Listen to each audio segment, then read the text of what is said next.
nom c'est Donato Scognamilia, je suis le CEO du SIFI, une société qui fait des évaluations immobilières, soit à Zurich, soit à Lausanne ou dans d'autres régions de la Suisse. Bienvenue. On va parler dans les prochaines 20 minutes sur le marché immobilier. On sait tous, on vit dans un contexte un peu étrange, un peu bizarre. Et si je regarde l'évolution du BIP, par exemple, on voit bien qu'on est dans une récession hyper forte. Là, vous avez vu sur le slide qu'on a eu une réduction du BIP presque de 8%. C'est-à-dire, on vit dans une récession, mais on est convaincu que ça va être la récession la plus forte, mais peut-être aussi la plus courte, espérons. Si on regarde tous les prognoses de toutes les grandes sociétés qui font des prognoses sur le BIP, on voit bien qu'on croit que l'année prochaine, ça va redémarrer, c'est-à-dire forte baisse, forte augmentation. Et dans ce contexte se trouve le marché immobilier duquel on parle dans les prochaines minutes. On a bien vu qu'après les élections aux États-Unis, l'optimisme peut monter. On va bientôt avoir un président aux États-Unis qui raconte un peu moins de fake news, espérons. Et on a aussi vu qu'après l'annoncement de vaccin contre le Covid, l'optimisme aussi sur les marchés financiers a vraiment redémarré. Donc, on est dans une crise avec un espoir que cette crise soit bientôt du passé. J'aimerais bien parler un peu sur les immeubles de rapport, sur les villas PPE et à la fin vous montrer quels secteurs immobiliers ont des perspectives plutôt positives et quels secteurs sont plutôt sur la pression due au fait de cette pandémie. D'abord, pour commencer avec un message principal, on n'a pas un crash immobilier. On a bien vu que les immeubles de rapport, au contraire, étaient encore plus requis qu'avant. On a observé que surtout des institutionnels qui n'ont pas besoin d'une banque, d'un financement d'une banque, ont encore payé des prix qui sont très très élevés. On a observé des rendements bruts dans des top lieux dans la direction de 2% ou même moins, quelque chose qui est énorme, c'est-à-dire on paye 50 fois le loyer effectif. Si par contre on regarde les immeubles de rapport financés dans une banque, c'est complètement quelque chose d'autre. On voit ça sur ce graphique-là, c'est-à-dire on voit que les prix ont un peu arrêté de monter. On sait bien que depuis le début de cette année, on a des nouvelles règles, c'est-à-dire la FINMA a dit si tu veux financer un immeuble de rapport, ça suffit plus que tu aies 10%. Quand tu entres dans une banque, dans ta poche, il faut au moins 25% des fonds propres. Et quand tu sors de la banque et tu as reçu le financement pour ton immeuble de rapport, il faut amortir, mais il faut amortir dans 10 années à 65%. Donc la FINMA, au début de l'année, elle a imposé des nouvelles règles de financement et d'amortissement pour des crédits hypothécaires, pour des immeubles de rapport. C'est-à-dire, on regarde maintenant, on observe que ces règles, ils s'appliquent et ils ont un impact. C'est devenu plus difficile d'acheter ces immeubles et donc on observe un prix plutôt stable. Les prix sont élevés, mais ils ont arrêté de monter comme ils montaient les années d'avant. Une raison pourrait être aussi, à part les règles de la FINMA qui a raccourci les règles du jeu, c'est aussi le fait que les loyers dans certaines régions de la Suisse sont plutôt à la baisse. On observe deux types de loyers. On observe les loyers annoncés que vous voyez sur le tableau. Et là, on regarde et on voit bien qu'ils sont à la baisse, surtout au Tessin, moins 1,2%, mais aussi dans la région lémanique, les loyers offerts sont plutôt stables ou même un peu à la baisse. La seule région où on a eu encore une augmentation des loyers offerts, c'est la région de Zurich. Ce sont les loyers qu'on observe sur les sites internet Et si on regarde les loyers des bails existants, on a eu une réduction de taux de référence cette année. Donc, on peut bien partir de l'idée qu'il y a au moins un tiers des locataires qui vont demander aussi une réduction. Ça veut dire les prix externes qu'on observe payés pour les immeubles de rapport, c'est surtout des clients institutionnels qui n'ont pas besoin d'un crédit bancaire et qui ont une autre possibilité de financement. On sait bien que les prix sont chers, on sait bien qu'on continue à construire et on se demandait dans quelle région est-ce qu'on a des risques, dans quelle commune on continue à construire, dans quelle commune on a des taux de vacances déjà élevés. Et on a fait une analyse sur les régions de la Suisse et voilà le résultat. Vous voyez en rouge les communes avec des taux de vacances déjà un peu élevés et qui continuent à construire des immeubles, surtout des appartements de location. Et on voit bien que dans le canton de Vaud, il y a pas mal de régions qui sont plutôt rouges, mais aussi dans la direction de Soleure, Krenkhe, mais jusqu'au Tourgovie, il y a des régions où nous, on part de l'idée qu'on construit beaucoup, peut-être on construit même un peu trop.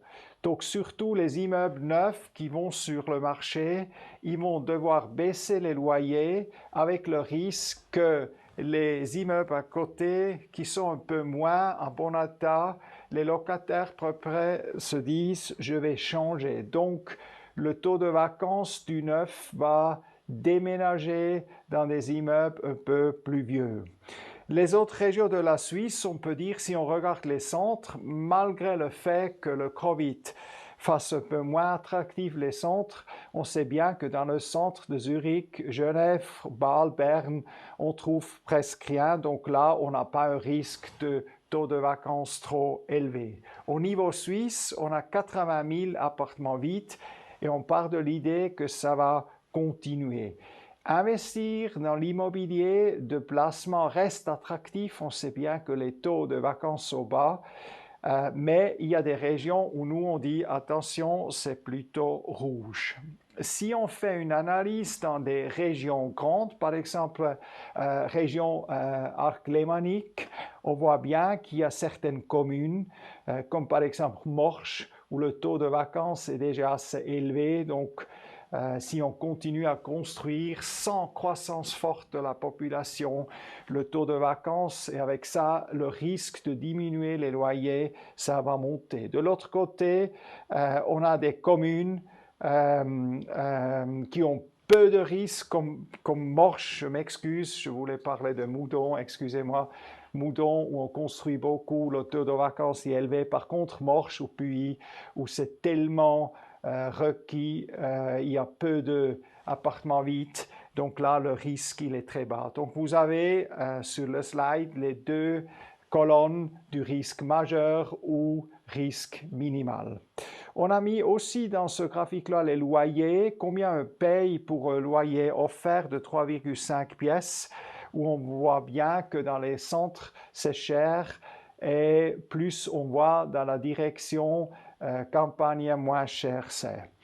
On a fait cette analyse pour toutes les grandes régions de la Suisse, donc si vous voulez la voir, ça suffit d'envoyer un email à notre bureau à Lausanne et on va vous envoyer aussi les résultats pour les autres régions de la Suisse. Donc, si je devrais résumer, les appartements, on les construit, on continue à construire. Les loyers baissent, les taux de vacances montent, les prix qui sont financés à travers les banques, ils montent presque plus. Les seuls prix qui montent, c'est les prix qui sont payés par des institutionnels qui n'ont pas besoin d'une banque et qui ont aussi d'autres risques. Si, comme assurance de vie, les taux d'intérêt montaient, la valeur de mon immeuble baisse par rapport au bilan, c'est pas si tragique parce que de l'autre côté, au passif du bilan, j'ai des dettes, des futurs paiements que je dois faire et la valeur de ces futurs paiements, il baisse aussi. Donc, si moi je suis une assurance de vie, et on aurait une augmentation des taux, la valeur de l'immeuble baisse, mais aussi mes responsabilités, mes paiements futurs, valeur actuelle baissent aussi. Donc c'est assez parallèle. Si moi, comme privé, j'ai un immeuble et j'ai une dette à une banque, si la valeur de l'immeuble baisse, j'ai jamais vu que ma dette à la banque baisse aussi. Donc c'est complètement une autre situation de risque. Et la firme a observé, c'est pris cher, et voulait changer les règles, elle a changé les règles, mais elle les a changées surtout pour le financement des banques. Regardons le deuxième chapitre, les propriétés, villas, PPE. On se demandait vraiment qu'est-ce qui se passe dans le COVID et je dois dire aussi dans ce segment, c'est le contraire d'un crash. Au contraire, ça continue à monter. On a eu une augmentation des prix presque de 3% par l'année et c'est positif si j'ai ma villa à Lausanne, c'est positif si j'ai mon PPE à Sion, c'est négatif si je suis jeune et je rêve dans mon jardin, je rêve dans mon PPE. Donc si je mets l'argent à côté, je n'ai rien sur ce compte en banque. Par contre, les prix de l'appartement que je veux payer s'éloignent année par année. Positif si tu as un PPE, un peu négatif si tu rêves de ton PPE. Une raison, c'est aussi que les taux d'intérêt, ils sont hyper bas. Si vous allez sur les grands sites, vous voyez des offres prêts hypothécaires. Ça, c'est d'une annonce que je viens de voir la semaine passée. On vous offre un prêt hypothécaire dès 0,52%. Donc, c'est rien. C'est rien, jusqu'à 15 années. Il faut aussi dire que des conditions comme ça, c'est que pour les gens qui ont peu de risques. C'est pas pour moi, c'est probablement pour vous. Si vous avez besoin que de 50% de crédit, vous recevez même des crédits à court terme, Libor à 0,3. J'ai même des clients qui reçoivent de l'argent pour des financements à 50% de Libor entre 0,1 et 0,3. Donc on peut dire recevoir l'argent, ça coûte rien. Pour des privés, peut-être c'est 1%, mais quand même ça coûte rien.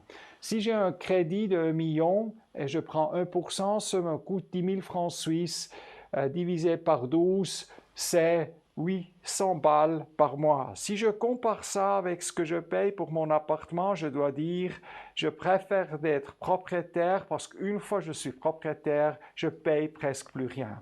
Donc l'histoire serait simple, on pourrait aller dans une banque et dire je veux le crédit, mais la réalité elle est différente. On fait une grande distinction entre tu as l'argent et tu voudrais avoir l'argent. Si tu viens dans la banque et tu me dis je veux un crédit d'1 million, je te dis oui, ça te coûte rien une fois que tu l'as. Par contre, si tu le veux, on a des autres calculs. Parce qu'on sait bien, les taux d'intérêt, historiquement, ils pouvaient être à 5%, 6% ou même plus dans les années 90. Donc nous, comme banque, on te dit, même dans une situation critique où les taux étaient hyper élevés, à 5%, toi, tu dois être prêt et pouvoir payer ce crédit avec ton salaire. Donc, on calcule avec 6% plus 1% d'amortissement. Donc, je te donne 1 million, mais tu dois être capable de payer 6%, 60 000. Et pour pouvoir payer 60 000 à l'année, dans ce cas extrême, on voudrait quand même que ton salaire soit 3 fois plus élevé. Donc concrètement, tu viens dans la banque, tu as vu nos slides, tu dis je paye très pour mon appartement, je voudrais mon PPE, je voudrais 1 million, ça me coûtera rien et moi je vais te dire oui, mais il faut avoir un salaire de 150 000 à 180 000. Le salaire médian suisse, c'est à peu près 80 000, c'est pas 180 000, c'est 80 000. Donc pour 60% des Suisses, s'il n'y a pas les deux qui travaillent, d'être propriétaire reste un rêve. Et pour les jeunes, c'est très frustrant.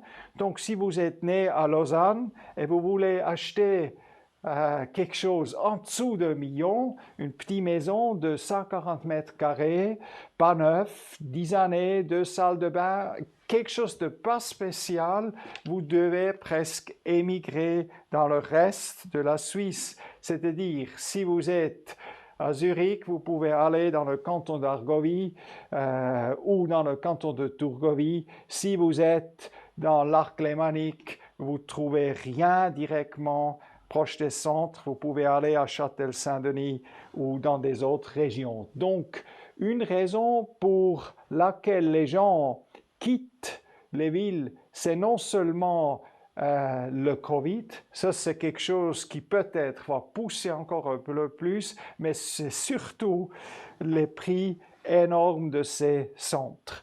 Et ces tendances, on les observe depuis des années. Là, vous voyez les grandes villes de la Suisse, Genève, Lausanne, Fribourg, Neuchâtel, etc. Aussi les villes comme Yverdon-les-Bains, Sion, etc. Et on a regardé où vont les gens sans tenir compte de l'immigration. C'est-à-dire, on a enlevé tous les Français, les Allemands, les Italiens, et on regarde seulement l'immigration, le solde migratoire en Suisse. Et ce qu'on observe, c'est que toutes ces villes, ils perdent la population. C'est-à-dire, depuis 5 années, on quitte Genève, on quitte Lausanne. Et ces villes, s'ils grandissent, c'est que dû à l'immigration. Il y a les Allemands qui viennent à Zurich et après ils découvrent que c'est cher et après ils vont à la campagne. Et cette tendance, on l'observe dans toute la Suisse. En direction de la campagne parce que c'est moins cher, c'est encore là qu'on espère de trouver des PPE et des villas payants. Allons au dernier chapitre de cette section sur le marché. Nous, on a vu bientôt qu'il faudrait avoir des nouveaux concepts, des nouvelles idées dans le marché immobilier. Pourquoi on dit ça? Si on regarde la valeur d'un bien immobilier, c'est 3 facteurs qui ont un impact. C'est combien tu touches comme revenu, moins combien tu payes pour les charges et quel est ton risque mesuré avec le taux de capitalisation, quel est le rendement que tu as besoin. Et les dernières années, on a toujours parlé du risque que les taux pourraient monter, etc. On sait bien que personne n'y croit plus, mais quand même, on a dit, qu'est-ce qui se passe si tu achètes à 2% ou à 3% ou à 5% si les taux montent avec la valeur? Et cette fois-ci, c'est la première fois qu'on a vu que le risque, il venait pas d'un changement de taux, mais le risque venait de la politique. Je dis concrètement, la politique, on l'a entendu aussi de Roxane Montagnier, elle a décidé que pendant le confinement, pendant le lockdown, tu touches plus 100% de tes revenus, on t'enlève tes loyers et c'est concrètement si j'ai une baisse des loyers, j'ai une baisse de la valeur, toutes choses égales par ailleurs. Maintenant, on pourrait dire, il ne faut pas hurler, c'est que 2 mois. Oui, c'est que 2 mois, mais la question, ce n'est pas les 2-3 mois où on avait le lockdown, le confinement. La question, c'est qu'est-ce qui se passe après? Et là, vous voyez les chiffres, on a eu différents sondages qui ont demandé les personnes combien de fois ils sont allés encore dans un concert aujourd'hui par rapport à l'année passée. Et on a vu, il y a presque 96% des cas, on ne va plus dans un concert. Ce n'est pas qu'on n'a pas besoin d'un concert, c'est pas ce qu'il n'y a plus de concerts. On ne va plus dans la piscine, 80% moins qu'avant parce qu'on a peur du Covid qui se trouve à l'eau. On va rarement manger parce qu'on a peur. Dans le shopping center, on va moins. Quand on va, on achète plus, mais on va moins. On achète surtout avec online. Après l'hôtellerie, on a les chiffres, les prognoses pour 2020 qui partent de l'idée qu'on ait 30% à peu près moins des des personnes qui dorment dans des hôtels et dans le bureau, nous, on part de l'idée qu'au moins 20% de moins de monde, on va avoir aussi dans le futur. Et maintenant, la question c'est, qu'est-ce qu'il faut faire?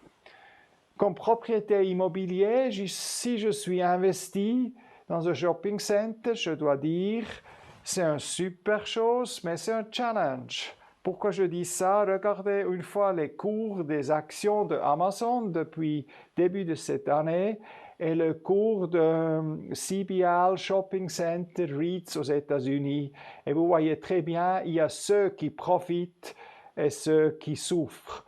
Ça veut dire concrètement, on connaît bien Black Friday, on connaît bien Alibaba, on a vu les chiffres qu'on fait, on sait bien qu'on va bientôt avoir Noël. Donc, toute la partie logistique, ceux qui offrent des centres logistiques comme immobilier, ils profitent parce que c'est requis, on a besoin de ces centres de logistique. De l'autre côté, il faut avoir des nouvelles idées, comment on peut venir avec tous ces camions dans les villes. Est-ce qu'il ne faut pas avoir des petites stations autour des villes? Toute la question de la distribution. Donc, le retail stationnaire, il souffre. Tout ce qui est online, il profite. Ce n'est pas que les gens veulent consommer moins, mais ils ne veulent plus aller dans les mêmes régions comme avant parce qu'on a le message distance, distance, distance. Si on parle d'un deuxième secteur, du secteur du tourisme, là, on part de l'idée, les prognoses, qu'il va souffrir à peu près de 30% cette année. Mais il y a une grande différence. Si moi j'ai un hôtel près de, par exemple, de centre d'événements, un Messe Hotel à Berne ou à Bâle, etc., il n'y a plus personne qui vient.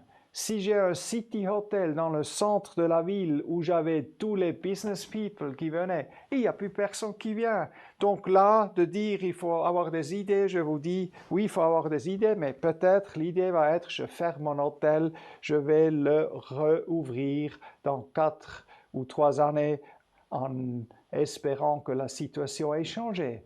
Par contre, si je parle avec des gens qui ont des hôtels ou dans la montagne, on voit, il y a des hôteliers qui me disent, j'avais la meilleure saison en Suisse ever. Ça existe aussi. Ils avaient tous les Suisses qui venaient dormir dans leurs hôtels en Grison ou au Berner Oberland et au Valais. Et si eux, ils réussissent de garder un pourcentage de ces nouveaux clients qui sont venus parce qu'on ne pouvait plus aller en Italie, on ne pouvait plus aller en France, on a dû faire des vacances en Suisse. Donc là, je suis assez positif. De l'autre côté, on a des hôtels comme Victoria Jungfrau qui avaient un segment de clients, soit chinois, soit personnes des pays arabes et d'autres, et ils viennent plus. Donc, ils ont fermé. Donc, on ne peut pas dire que l'hôtellerie, c'est un secteur, ça dépend fortement si je suis dans une montagne ou si je suis dans une ville. Et pour les hôtels de ville, je dois dire, là, il faut vraiment avoir des nouvelles idées et ça va être très, très dur de survivre cette situation. Regardons encore le troisième secteur après l'hôtellerie et le shopping center, retail. Regardons encore une fois le secteur bureau. Dans ce graphique-là, vous voyez en fait la ligne 0. Ça montre où on est normalement. Et après, à travers cet indice calculé de Google qui mesure la mobilité, on voit bien qu'après le 15 mars, le bleu, c'est le bureau et le rouge, c'est le home. Et on voit bien qu'on a quitté le bureau, on s'est installé dans salle à manger avec son laptop et on est resté là. Et après, quand on a fait un peu moins dur les mesures, on est revenu au bureau, mais on n'est pas allé au bureau tous les jours. On est allé au bureau pour voir si les copains sont encore là. On est allé au bureau pour voir si on me connaît encore. Et à tout à droite, vous voyez maintenant, on repart du bureau à la maison. Et donc, même dans la phase où les mesures en été n'étaient pas fortes, on voit bien que les gens n'osaient plus aller de la même grandeur au bureau comme avant.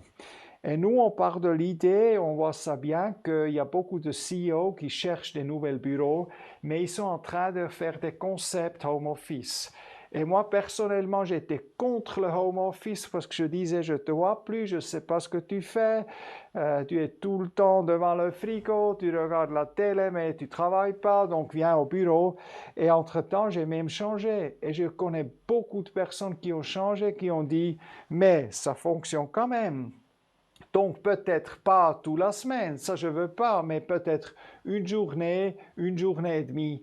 Et même les sondages qu'on a fait avec les employés, on a vu que les employés se disent oui, ça serait chouette de pouvoir travailler une journée et demie à la maison. Pas tout le temps, parce que si je suis célibataire, je dors seul, je rêve seul, je travaille seul, c'est pas super chouette là. Je préfère d'aller au bureau et de voir d'autres personnes. Donc le message principal pour nous, c'est le moment où on renégocie les contrats de bureau. La demande va baisser, peut-être on cherche moins de surface, mais un peu une meilleure surface. Ça, c'est une chose. On part aussi de l'idée que le bureau nouveau ne va pas être le bureau ancien. Peut-être on veut venir au bureau, mais on va avoir un peu plus de distance. Ça pourrait compenser l'effet du home office, mais on est convaincu que ça va changer et les demandes de bureau vont plutôt baisser qu'augmenter. Si je devrais résumer, on a fait une matrice de risque du COVID. Quand c'est rouge, c'est un challenge énorme. Et c'est simple de dire qu'il faut avoir une nouvelle business idée. Par exemple, si tu as un bureau, il faudrait réfléchir si on ne veut pas sous-louer son bureau à d'autres petites entreprises parce qu'on n'a pas besoin. Mais si je suis un city hotel, tout à droite en haut, pour l'instant, je dois dire, je vois pas mal de city hotels qui ferment et qui espèrent de pouvoir rouvrir parce que là, ça va être dur. Peut-être on peut changer le city hotel, on peut faire des appartements, mais ce n'est pas quelque chose que je fais très très vite. Si je regarde les restos, s'il n'y a que 4 personnes à la table, s'il y a des limitations d'ouverture, comment je peux faire mon chiffre d'affaires? On a bien vu, les restos traditionnels, ça va être dur. Le takeaway, il va peut-être survivre si ça dure encore longtemps. Tout ce qui est commerce de détail, le commerce classique, régional, il profite. Le commerce dans des grands shopping centers, il est de plus en plus sous pression parce que les gens, ils veulent cliquer sur Internet et se faire fournir les chaussures, tout ce qu'ils veulent acheter directement à la maison. Si on regarde qui profite fortement, à mon avis, c'est tout ce qui est dans le vert, c'est logistique, c'est pharma. Pour eux, c'est une bonne période, ils vont profiter. Si on résume les chiffres, et je viens au dernier slide, on a vu PPE, villa, pas de crash. Bonne nouvelle, si vous avez une villa, les prix d'appartements et des villas, ils ont monté entre 2,4% l'année passée et entre 3,2%. Et nous, on croit que ça va continuer. Si on regarde les prix des immeubles résidentiels, on a vu s'il y a un financement d'une banque derrière, il y a les nouvelles règles de l'affinement qui s'appliquent. Et là, on part de l'idée que ces prix vont être plutôt stables. Si on regarde les loyers, plutôt stables ou à la baisse. Bref, je dirais le marché immobilier en général, surtout location, PPE, villa, immeubles de rapport, ils n'ont pas vraiment souffert. Ce qui a souffert, c'est les entreprises qui ont dû fermer et les propriétaires qui ont beaucoup de locataires dans le segment resto, cinéma, events, eux, ils étaient soumis à ces nouvelles règles de l'État qui leur piquent 60%. Ils vont pouvoir survivre ça et espérons que le futur aussi pour ces entreprises soit pas si noir. En général, l'immobilier est stable. Je vous remercie de votre attention. Avez-vous besoin d'une évaluation de logiciel immobilier, logiciel ou d'un autre service? N'hésitez pas de nous contacter soit dans le bureau de Lausanne ou Zurich. Merci pour votre attention et bon succès.